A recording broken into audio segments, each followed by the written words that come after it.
I'm very honored and privileged to go live today from Dove Green School, and I have this wonderful gentleman sitting next to me, Mr. Patrick, who is the principal of the school. And today we're going to talk more about making curriculum choices for your kids, talk a little bit more about the school. We will also talk about British curriculum. And I think the one question which I get asked a lot is CBSE versus British curriculum. So we're also going to take that up with Mr. Patrick and ask him some tricky questions.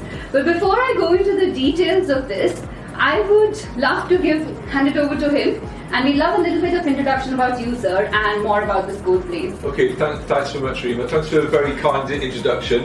Good morning, ladies. Good morning, everyone, and welcome to Dove Green Private School. My name is Patrick Affley. I'm a headmaster here at Dove Green Private School in DIP. The school's been established now for 7 years, so it's an established school. Our school runs from FS1, which is 3-year-old children, up to year 8 at the moment, and every year we're going to be growing up to year 9, 10, and then up until the children are 18 years old. So we're a UK curriculum school, so the National Curriculum of England is what we use here, and we've been teaching for, as I said, 7 years up to this point, and we have grown from small, humble beginnings, and we've grown a fantastic community here with now up to 550 students. So we've grown and developed over time, and as I said, we run the National Curriculum of England here at Dove Green. Thank you, sir. I guess my first question is probably the questions everybody will ask. Tell us more about the British curriculum, the fundamentals of British curriculum and how it is different from other curriculums. And I think a lot of us would love to know about CBSE versus British curriculum, because we have a lot of Indian moms watching us. Sure, yeah. So the National Curriculum of England has got a number of subjects that the children are taught. So obviously English, maths, sciences, geography, history, PE, music, technology, and language, which we can choose our language, and we choose French as our additional language. So a number of subjects there. And all those subject areas have got different objectives that we want to teach the children. But I think it's important to note that a curriculum is just a kind of a document, okay? And every school picks up that document and then works with the children and their teaching staff to have creative ideas to teach the children. So it's not just a case of lining the children up facing the front, like in the old days where there'd be a blackboard at the front and the teachers would just kind of share information to the children and the children would just take it in like empty vessels. It's what we do here at Dove Green is we teach the children the ability to think. Okay, we do lots of thinking tools, thinking techniques. Lots of the curriculum is done in project form, so the children have ownership over that. The idea is we don't give them one set task, but they all do the same thing.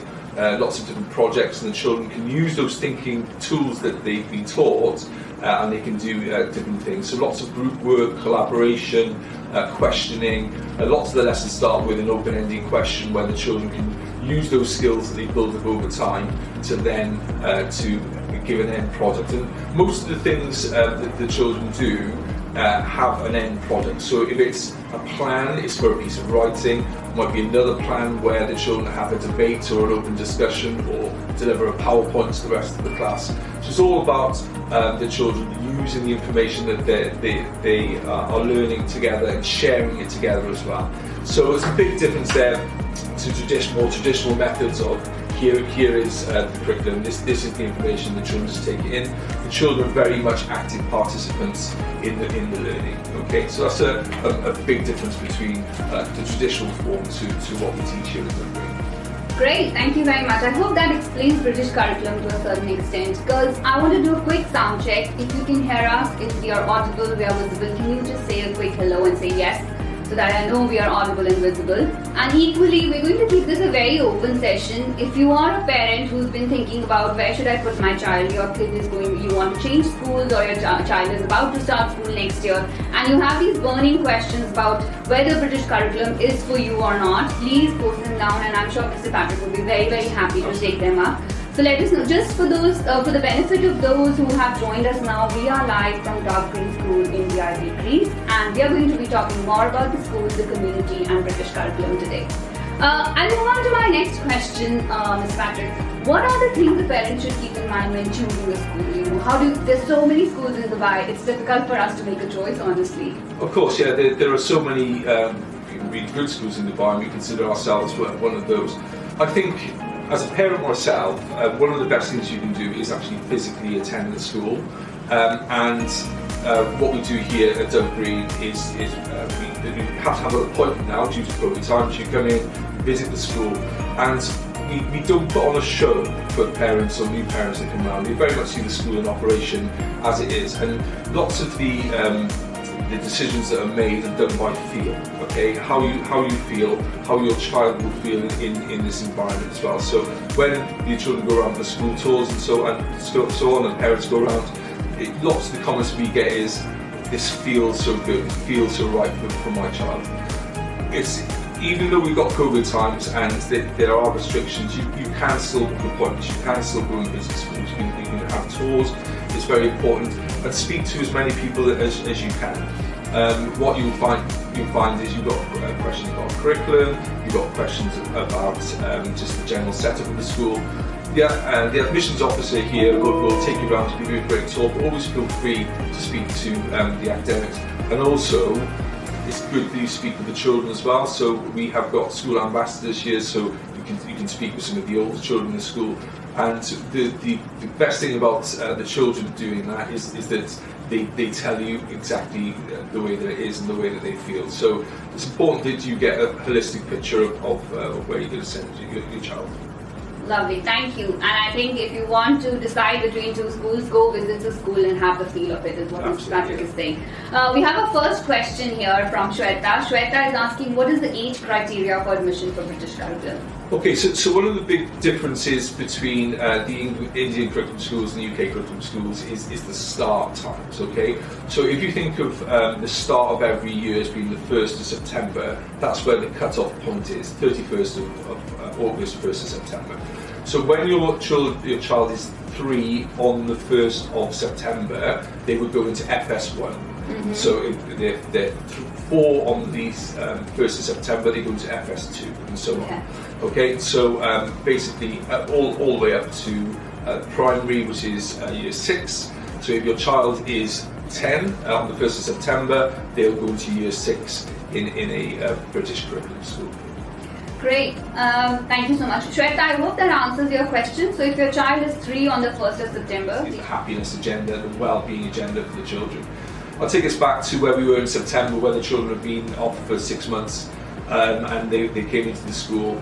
We had to do a lot of work with the children, you know, on their self-esteem, their communication skills, and creating a happy environment for the children.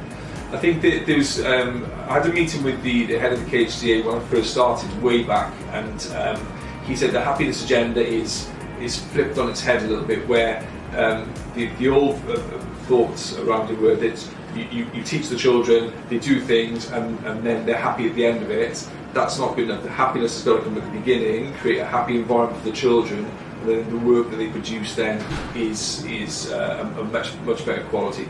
The happiness is so important for the children that in a happy, safe environment, it's really is key. That's great. Any final questions, girls? So we are still open for questions. Any final questions, you can let us know. In the meantime, can I have some nice closing remarks from you? Yeah, thank you ever so much for your time this morning. If you do fire a question in now, please feel free to do so. I think if you're concerned about where to send your child, because it is the biggest decision that you would make, please do take the time to actually physically go into schools. Have to be by appointments in those schools. Go in, get the feel of it, and communicate. Because, as I said, it's the child, it's the school, but also the parents. You're very, very much a part of the process of teaching your children. Because the schools have only got your children for 6 hours a day.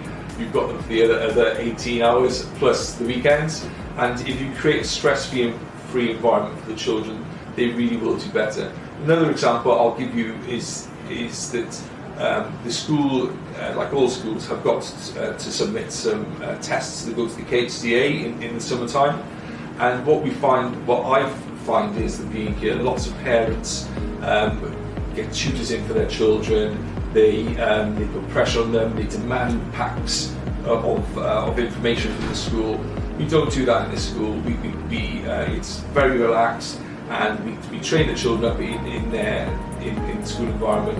And our end of year results are always really very good as a result. So it goes both ways. We don't put too much pressure. We have high expectations, but that comes in an environment where the children don't feel threatened. They don't feel that they can't say anything and they're afraid of making mistakes. It's very much having that stress-free environment, and the children will thrive in that. And the same thing with the parents as well.